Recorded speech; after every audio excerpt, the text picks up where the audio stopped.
Hey guys, so I just wanted to do a quick little comparison here of the LG G5 which has just been announced and its predecessor, the LG G4, checking out what the major changes are, whether you should upgrade to the LG G5 if you're coming from an LG G4, which is still an awesome phone in itself.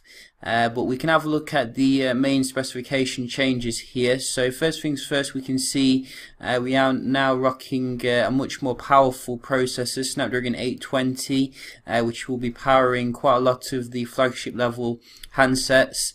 And since Samsung has decided to go with the Snapdragon 820, I don't think we're going to get any overheating issues that we got before. So that's a vote of confidence that all the major manufacturers are using this particular processor.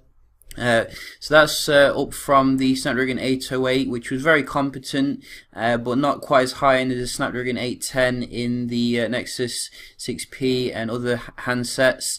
Slightly more RAM, 4 gigs of RAM, which is probably the standard now for your high-end Android phone, which is nice. Same megapixel for the camera, but I think the actual camera technology has been improved a little bit.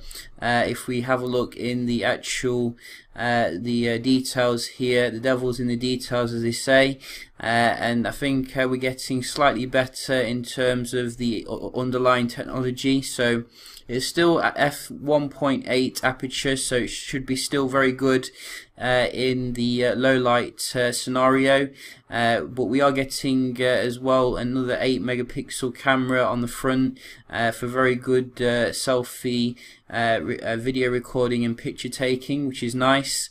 We also getting a slightly smaller form factor from the old G4, so this is 5.3 inches now versus 5.5 inches.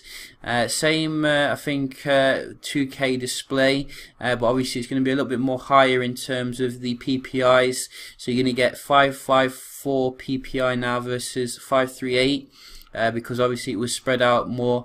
Gorilla Glass 4 on the new G5 as well, which is very nice, and also nice updated user interface. It's actually called the Optimus UX interface, which I don't really hear banded around too much, and that'll be over Android 6.0, obviously Marshmallow, which is very nice.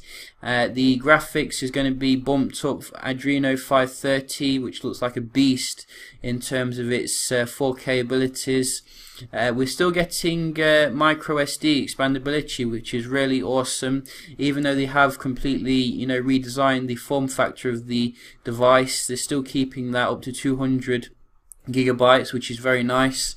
32 gigs internal storage, which is about the same as the last one, which is interesting. The only real downgrade here a little bit is in terms of the battery. So we're getting 2800 mAh battery versus 3000 before. However, there have been some improvements to the screen technology apparently to make it more efficient, and you can expand it using the new modular design of the phone. So if you do go camping or something, that can be pretty cool. Obviously the major difference is that actual modular design. You never got that with the LG G4. You quite fixed as to what your options were, so that's certainly going to be something fun to check out here.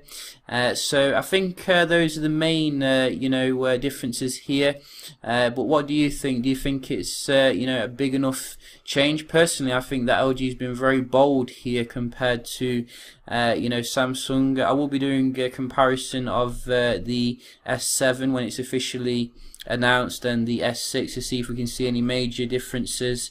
But yeah, as I said, looking forward to this one from LG, and hope you are too. Hope you found the video helpful, and I'll see you in the next one. Cheers.